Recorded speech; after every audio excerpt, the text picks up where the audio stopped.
Hello दोस्तों, मैं Kumar hero sir आप सभी को अपने इस यूट्यूब चैनल पर एक बार फिर से स्वागत करता हूं। और आज के इस वीडियो में हम बात करने वाले हैं एनसीईआरटी एक्सरसाइज 4.2 का क्वेश्चन आंसर जो 10th क्लास का है। ठीक है, पहले तो आप लोग ये समझ लीजिए।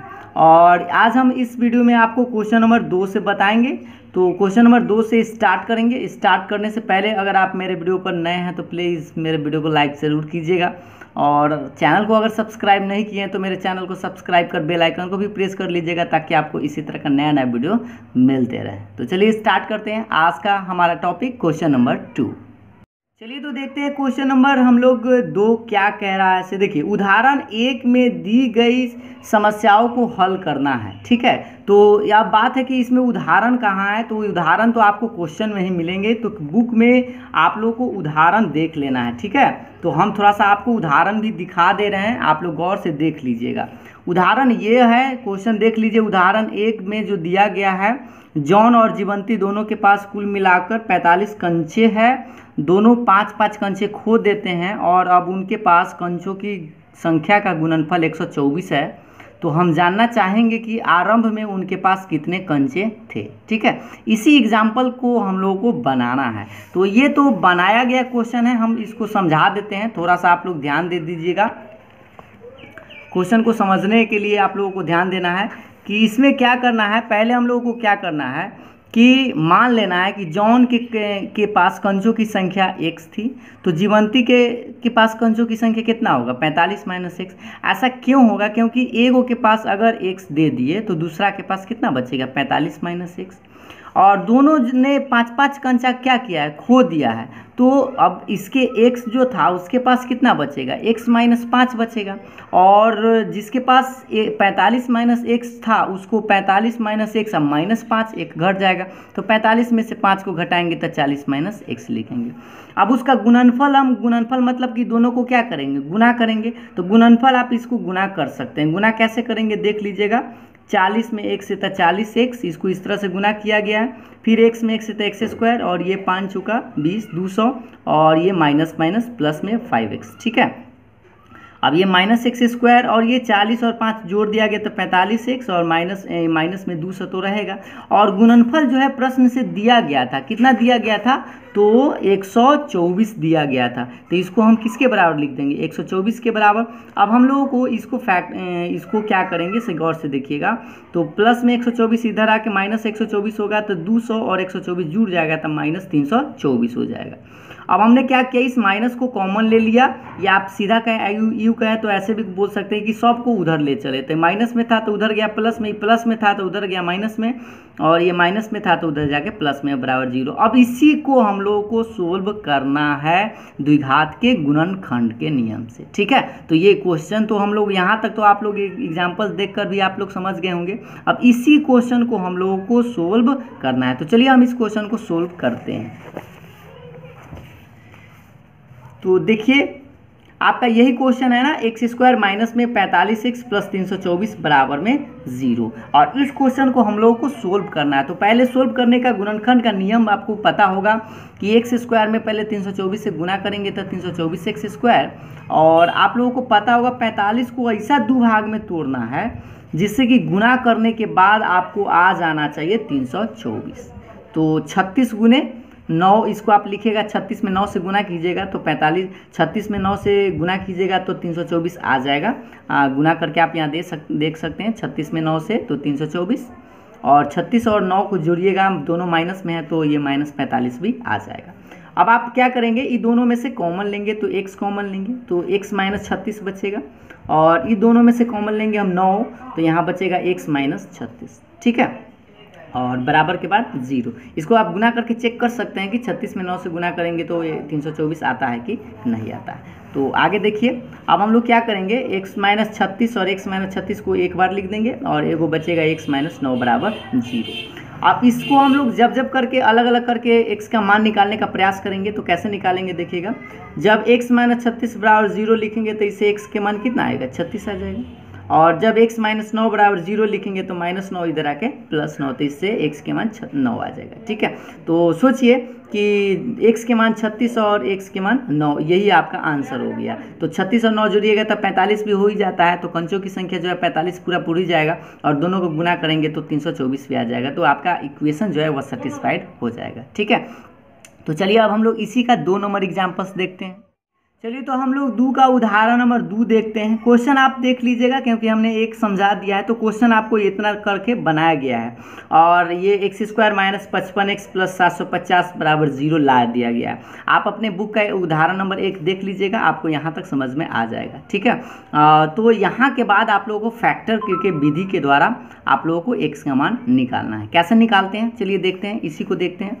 तो पहले हम लोगों को क्या करना होगा, पहले x² में 750 से गुना करना होगा, तो कितना आएगा, x² में 750 से गुना करेंगे तो 750x²।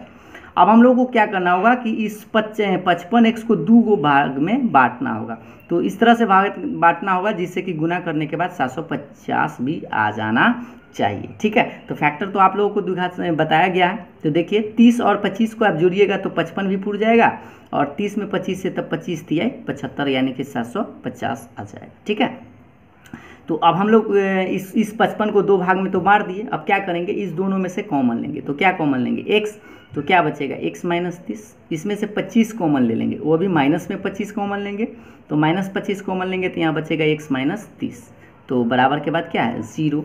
अब हम लोग इसको क्या लिख सकते हैं, x माइनस 30 और एगो बचेगा x माइनस 25, अब बराबर 0। तो इससे हम लोग आराम से x का मान निकाल सकते हैं जब करके। तो देखिए x का मान कैसे निकालेंगे, जब x माइनस 30 किसके बराबर, 0 के बराबर, तो माइनस 30 इधर आके प्लस 30 होगा। जब फिर लिखेंगे x माइनस 25 0 के बराबर, तो x माइनस 25 बराबर 0, तो माइनस 25 इधर आके प्लस 25। तो ये हो गया आपका आंसर, यानी x के मान 30 और x के मान 25। ठीक है, तो अब हम लोग चलते हैं अब नेक्स्ट क्वेश्चन की ओर। चलिए तो अब हम लोग देखते हैं क्वेश्चन नंबर 3 क्या कर रहा है, 4.2 का, उसी का, कि ऐसी 2 संख्याएं ज्ञात कीजिए जिनका योग 27 हो और गुणनफल 182 हो। ठीक है, तो पहले आप लोगों को क्या करना है कि ऐसा 2 संख्या निकालना है जिसको जोड़ने पर कितना आता है, 27 आता है, और दोनों को गुना करते हैं तो 182 आता है। तो पहले आप लोग ये जान लीजिए कि योग 27 है, तो पहला संख्या हम x मानेंगे, तो दूसरा संख्या हमारा 27 माइनस x हो जाएगा। तो इसको हम लोग कैसे लिखते हैं इसे देख लीजिए। माना कि पहला संख्या हम x लिख लिए, तो इसीलिए दूसरा संख्या जो है कितना हो जाएगा, 27 माइनस x, क्योंकि दोनों को जोड़ने के बाद कितना आता है, 27 आता है ना, तो x कट जाएगा तो 27 आ जाएगा। जैसे आपके पास 10 रुपया है, एगो के 2 रुपया दे दीजिएगा, तो दूसरा को आप कितना दीजिएगा, 10 माइनस 2, क्योंकि 8 रुपया ही दीजिएगा ना। तो इस तरह से आप अगर सोच लीजिए, अब एगो के पास 27 रुपया, पूरा 27 रुपया है, एगो के आप 100 रुपया दे देते हैं, तो दूसरा को आप कितना दीजिएगा, 27 माइनस 1। अब प्रश्न से कह रहा है गुणनफल कितना दिया गया है, 182। अब गुणनफल मतलब इस दोनों को हम लोगों को क्या करना है, गुना करना है। तो गुना करेंगे तो क्या लिखेंगे, देखिए पहला x है, दूसरा 27 माइनस x है, तो x गुने 27 माइनस x बराबर 182। अब इसको आप ब्रैकेट तोड़ेंगे तो 27 में x से इसको तो गुना करेंगे हम लोग, तो 27 में x से था 27x और x में x से था x² बराबर 182।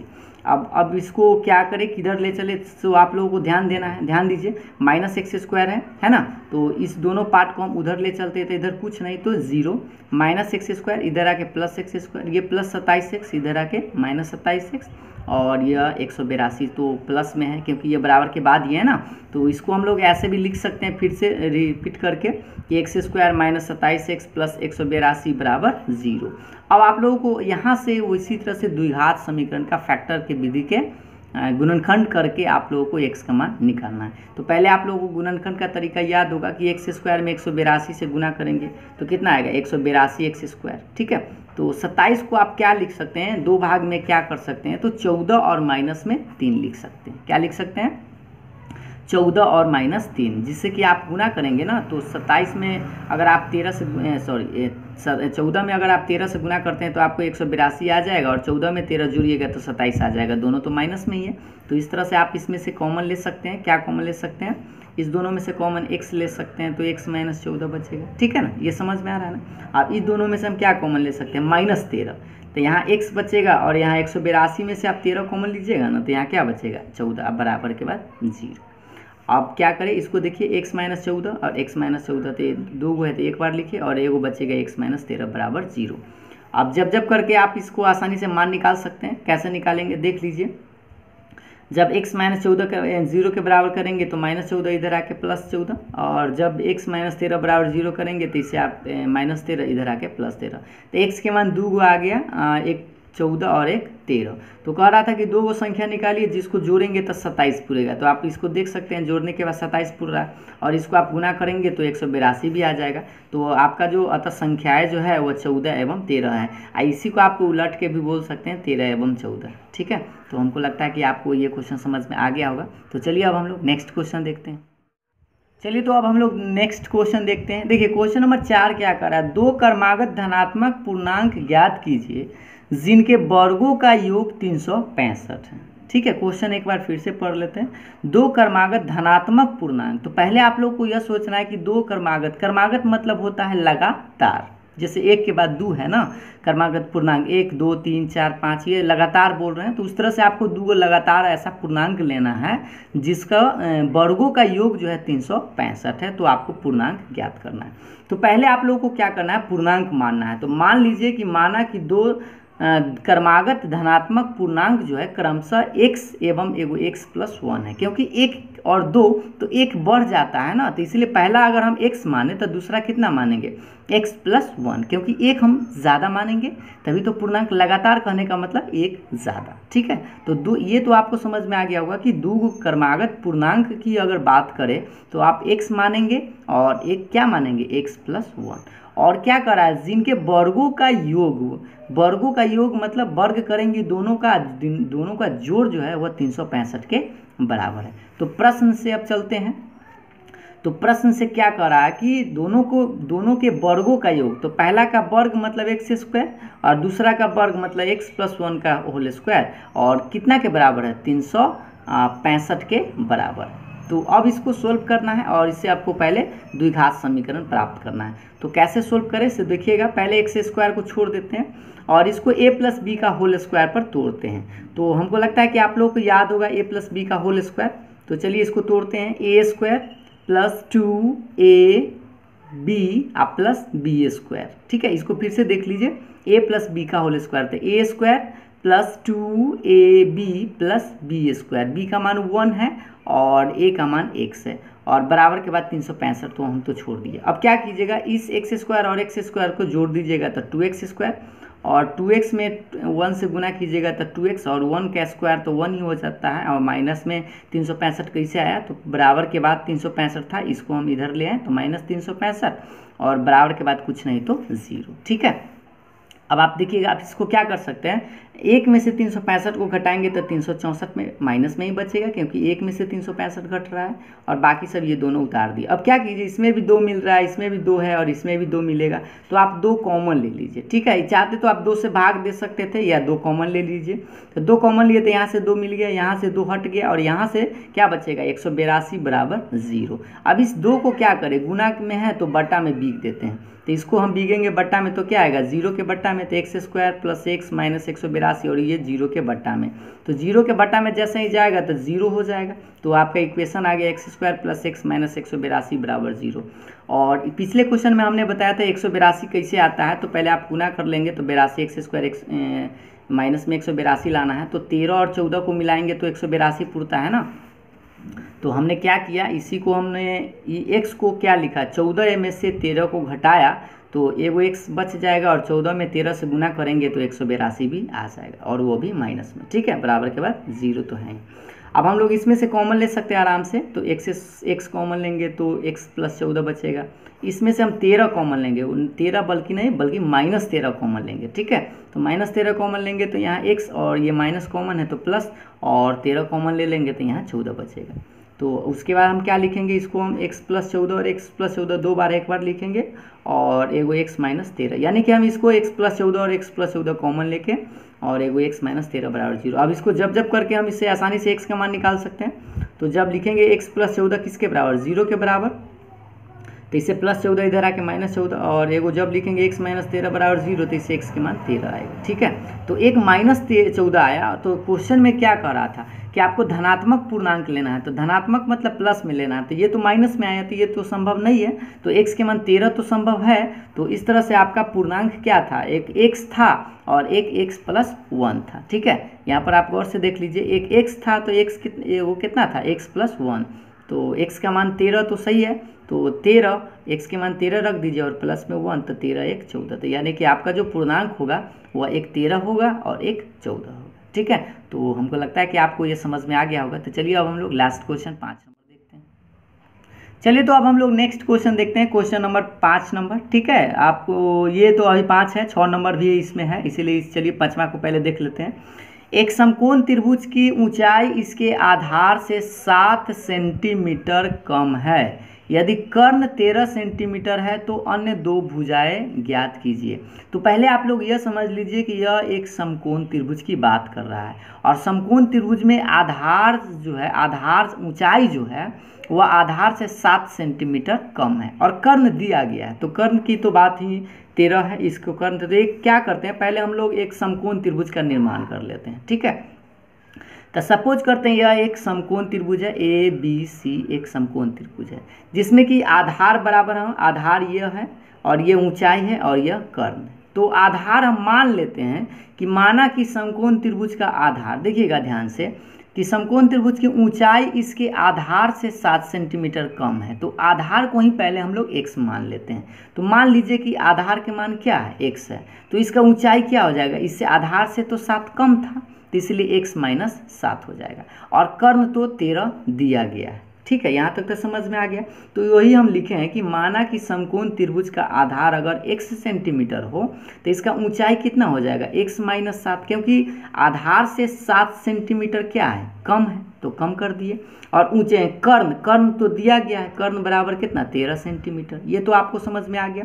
तो आप सोचिए, आपको तीनों साइड पता हो गया। अब आप समकोण त्रिभुज से के अनुसार आप जानते होंगे, समकोण त्रिभुज ABC में पाइथागोरस नियम से अनुसार जानते होंगे, AB² + BC² बराबर AC²। अर्थात इसको हम ऐसे बोलते हैं, लंब स्क्वायर प्लस आधार स्क्वायर बराबर क्या होता है, कर्ण स्क्वायर। ठीक है, तो लंब आप देख सकते हैं, लंब मतलब ऊंचाई, यहाँ पर ऊंचाई यही है ना, तो x - 7 है और आधार x है और कर्ण आपका 13 है। तो यहाँ पर हम मान इसी को रख दे रहे हैं, गौर से देख लीजिएगा कि लंब आपका, लंब मतलब ऊंचाई x - 7 रखे, आधार x है और कर्ण आपका 13 है। अब इसको हम लोगों को तोड़ना पड़ेगा, तो इसको हम लोग तोड़ेंगे, कैसे तोड़ेंगे से आप ध्यान दीजिए। a - b का होल स्क्वायर पर तोड़ेंगे, तो a - b का होल स्क्वायर पहले आप लोगों को पता होना चाहिए। तो यहाँ पर पहले आप देख लीजिए, a + b का होल स्क्वायर, प्लस वाला याद है तो माइनस वाला याद हो जाएगा। अगर हम यहाँ पर प्लस का याद रखते हैं, माइनस यहाँ लिख देंगे तो यहाँ पर हम माइनस लिखेंगे, बाकी सब तो सेम रहता है। ठीक है, तो यहाँ पर a - b का होल स्क्वायर क्या होता है, a² - 2a × b + b², और प्लस में ये x² रहेगा, और 13 के स्क्वायर कितना होता है, 169। यहाँ तक समझ में आ गया ना। इसको एक बार फिर से समझ लीजिए, a - b का होल स्क्वायर तोड़े हैं। अब हम लोग क्या करेंगे, ये x² छोड़ देंगे और इसको हम लोग गुना करेंगे। तो 7 दूना 14x, 7 के स्क्वायर 49 + x² बराबर में 169। अब आप इसको जोड़ जाड़ कर सकते हैं, x² और x² को जोड़िएगा तो मिलेगा 2x² माइनस में 14x + 49 और प्लस में 169 को इधर ले आइए, तो माइनस में 169 और बराबर के बाद कुछ नहीं तो 0। ठीक है, यहाँ तक समझ में आ गया। अब हम क्या कर सकते हैं, 2x² माइनस में 14x, 49 में से 169 को घटाएंगे तो माइनस में 120 बराबर 0। ठीक है, अब देखिए इसमें भी 2 मिल रहा है, इसमें भी 2 मिल रहा है, इसमें भी 2 मिल रहा है, तो आप 2 चाहे तो कॉमन ले सकते हैं। तो 2 कॉमन ले लीजिएगा तो क्या बचेगा, x² - 7x और माइनस में 60, क्योंकि गुना करिएगा तो फिर आपका ये रिजल्ट आ जाएगा। और इस 2 को कहाँ ले जाइएगा, 0 के बट्टा में, तो 0 के बट्टा में ले जाइएगा तो 0 हो जाएगा, तो यानी कि 0 के बट्टा में लेकर तो 0 ही हो गया ये। ठीक है, तो x² - 7x - 60 बराबर 0। तो आप बताइए 60 लाना है और है आपके पास -7, तो 60 कैसे आता है, तो देख लीजिए 12 × 5 = 60 होता है ना, तो 12 और 5 इसको सेट करेंगे तो आराम से आ जाएगा। तो चलिए इसको सेट करते हैं, तो इसको हम लोग सेट करते हैं, यहाँ से देखिएगा ध्यान से।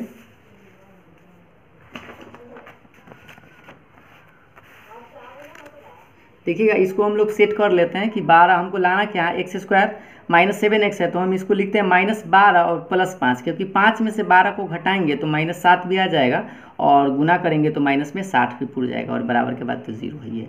अब इस दोनों में से आप कॉमन ले सकते हैं तो x इंटू एक्स माइनस 12, और इस दोनों में से आप कॉमन 5 ले सकते हैं तो x माइनस 12 बराबर 0। तो क्या बचेगा, x माइनस 12 और x माइनस 12 कॉमन लेंगे तो x माइनस 12 और बचेगा x प्लस 5 बराबर 0। अब इसी को आप जब करके आप निकाल सकते हैं x का मान, तो -12 आएगा तो -12 0 के बराबर, तो -12 इधर आके +12, ठीक है, और ये जो +5 है तो उधर आके -5, और -5 संभव नहीं है क्योंकि आप जानते हैं कि लंबाई जो है कभी भी दूरी या लंबाई जो है निगेटिव तो हो नहीं सकता है, तो इसलिए मान संभव नहीं है। तो यानी x का मान 12 संभव है। तो 12 अगर संभव है तो सोचिए कि आपने आधार यानी x के मान 12 संभव है, तो आपने सोचिए कि ध्यान से कि आपने क्या माना था, समकोण त्रिभुज का आधार को आप x माने थे, तो x का मान तो 12 है, तो 12 सेंटीमीटर आंसर हो गया। और ऊंचाई क्या था, x माइनस 7, तो ऊंचाई x माइनस 7, तो x का मान 12 रखिएगा और 12 में से 7 को घटाइएगा तो 5 आएगा, ठीक है। तो इस तरह से आपका आंसर हो गया 5। तो कर्ण तो 13 दिया गया था, तो यही आपको 2 अन्य भुजा निकालना था, तो एक हो गया 12 और एक हो गया 5। हमको लगता है समझ में आ गया होगा। तो चलिए अब हम लोग नेक्स्ट क्वेश्चन देख लेते हैं। चलिए तो अब हम लोग नेक्स्ट क्वेश्चन देखते हैं। देखिए नेक्स्ट क्वेश्चन थोड़ा सा बड़ा है, लिखने में बड़ा लगा है, लेकिन अगर आप इसको पढ़िएगा अच्छा से तो आपको समझ में बहुत ही अच्छा से आ जाएगा। और ये उदाहरण नंबर जो हम 1 बता रहे थे, उदाहरण नंबर अगर आप 1 अच्छा से नहीं समझे होंगे तो इस क्वेश्चन की मदद से आप उदाहरण नंबर 1 भी आप समझ जाइएगा, ठीक है। तो देखिए ध्यान से, एक कुटीर उद्योग जो है एक दिन में कुछ बर्तनों का निर्माण करता है। एक विशेष दिन यह देखा गया कि प्रत्येक नग की निर्माण लागत रुपया में उस दिन के निर्माण किए गए बर्तनों की संख्या के दुगने से 3 अधिक थी। यदि उस दिन की कुल निर्माण लागत जो है कितना रुपया थी, 90 रुपया थी, तो निर्मित बर्तनों की संख्या और प्रत्येक नग की लागत ज्ञात कीजिए। यानी आपसे क्वेश्चन क्या पूछ रहा है से देखिए, तो आपको पूछ रहा है कि बर्तनों की संख्या और प्रत्येक नग की लागत ज्ञात करना है। तो याद रखिएगा क्वेश्चन में जो पूछा जाता है वो लास्ट में आपको दिखाई देगा।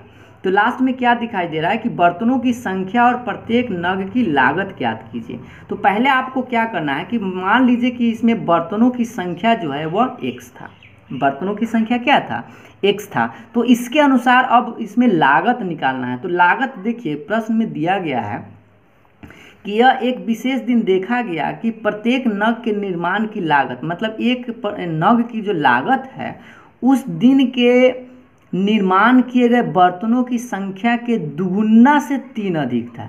फिर से देखिएगा, यही आपका मेन क्वेश्चन है, दुगुना से 3 अधिक था। तो प्रत्येक नग की लागत क्या हो जाएगा, दुगुना से, तो दुगुना मतलब x में 2 से गुना करेंगे, और कितना अधिक था, तो देख लीजिए आपको 3 अधिक था, तो हमने इसमें 3 जोड़ दिया। तो एक बार फिर से इसको समझ लीजिए, माना कि निर्मित बर्तनों की संख्या उस दिन कितना था, x था, तो प्रत्येक नग का जो लागत होगा वो कितना होगा, 2x + 3। अब 2x + 3 कैसे होगा, क्योंकि कह रहा है दुगुना से 3 अधिक है, तो 2 में 1 से गुना किए 2x + 3, क्योंकि 3 अधिक था। तो ये हो गया आपका बर्तनों की संख्या x और ये हो गया उसका रुपया, ठीक है। तो अब सोचिए उस दिन कितना कुल निर्माण लागत कितना था, 90 रुपया। तो आप सोचिए कि आप एक वस्तु का कीमत इतना है और आपने वस्तु x बनाया, तो दोनों को गुना कीजिएगा तो आपका कुल वस्तु के रुपया निकल जाएगा। तो इसीलिए हम लोग क्या लिखे, कुल निर्माण लागत में क्या लिखे, इस दोनों को गुना कर दिए। तो x वस्तु बनाए हैं और एक वस्तु का लागत कितना है, यानी प्रत्येक है ना, प्रत्येक नग की लागत जो है 2x + 3, तो x गुना 2x + 3 जो है वो किसके बराबर करेगा, 90 के बराबर करेगा। अब हम लोग इसको आसानी से सोल्व कर सकते हैं। तो देखिए इसको हम लोग कैसे सोल्व करेंगे, ध्यान दीजिएगा। अब हम लोग इसको सोल्व करेंगे तो इसको गुना करेंगे, पहले इसमें x² में 2x से तो 2x और इसमें 3 में 3 से तो 3x और बराबर के बाद 90 ही रहेगा, ठीक है। तो चलिए अब हम लोग इसको आगे बढ़ाते हैं। अब हम लोगों को इसी को बनाना है, तो गौर से देखिएगा इसको क्या करें, +90 इधर आके -90 और 2x² + 3x - 90 बराबर 0। तो अब आप दिमाग लगाइए कि आप लोगों को लाना क्या है, ये 90 दूना पहले 180 गुना कर लीजिए, 2x² में -90 से तो -180x², माइनस में लाना यानी कि आपको बड़ा में से छोटा घटाना होगा। तो आप सोच लीजिए कि 15 में अगर आप 12 से गुना करते हैं तो आपको 15 में 12 से गुना करते हैं तो आपको पता होगा कि माइनस 180 आ जाता है, और ये प्लस है और ये माइनस है, तो 15 में से 12 को घटाइएगा तो आपका 3 भी आ जाएगा, और गुना करने के बाद आपका माइनस 180 भी आ जाएगा। तो हम क्या किए, दोनों में से कॉमन लिए तो कुछ तो मिलता नहीं है, लेकिन x तो मिलता है, तो x कॉमन ले लिए। तो x कॉमन लेंगे तो आप सोच लीजिए कि क्या बचेगा, 2x प्लस 15, और इस दोनों में से माइनस कॉमन ले सकते हैं, माइनस 6 कॉमन ले सकते हैं। कितना कॉमन ले सकते हैं, माइनस 6। तो 6 कॉमन लीजिएगा तो यहाँ 2, और याद रखिएगा ये ब्रैकेट और ये ब्रैकेट सेम होना चाहिए। तो 6 कॉमन लिए इसीलिए ताकि आपका 2 बच जाए। तो 6 दूना 12, और 6 के कितना बार पढ़िएगा कि 90 आएगा, तो 15, 15 छक्का 90। तो इसलिए यहाँ पर प्लस 15, क्योंकि माइनस माइनस तो हमने कॉमन ले लिया। अब आप देखिए इसको हम क्या लिख सकते हैं, 2x प्लस 15 और एक लिख सकते हैं x माइनस 6 बराबर 0। अब जब करके इसी को हम बनाएंगे तो क्या लिखेंगे, देखिएगा ध्यान से। जब 2x प्लस 15 0 के बराबर करेंगे तो इससे हमारा x प्लस 15 इधर आके माइनस 15, तो इससे हमारा x का मान माइनस 15/2 आएगा। तो आप जान सकते हैं कि माइनस में 15/2 जो है बर्तनों की संख्या तो हो नहीं सकता है, तो यह संभव नहीं है। तो इसीलिए माइनस 15/2 जो है ये संभव तो नहीं है। तो इससे निकालिए, एगो है x माइनस 6 बराबर 0, तो इससे x के मान कितना आएगा 6। तो हाँ ये संभव है। तो इस तरह से आपका बर्तनों की संख्या जो है, गौर से देखिएगा, बर्तनों की कुल संख्या कितना हो गया, x माने थे ना, बर्तनों की संख्या को आप x माने थे, तो x का मान तो आप निकाल के लाए 6, तो ये आपका 6 हो गया। और उसका लागत क्या माने थे, 2x प्लस 3, तो लागत में आ जाएगा आपका 2 गुने x का मान 6, तो 6 दूना 12 प्लस 3, तो 12 3 कितना होगा 15। तो ये हो गया आपका आंसर। हमको लगता है कि आप लोगों को यह भी समझ में आ गया होगा।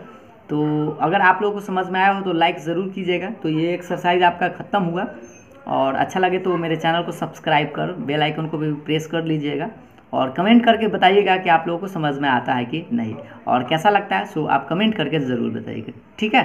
तो आज का अंक इतना ही, फिर मिलेंगे हम लोग नेक्स्ट वीडियो में नेक्स्ट चैप्टर के साथ। तब तक के लिए बाय बाय।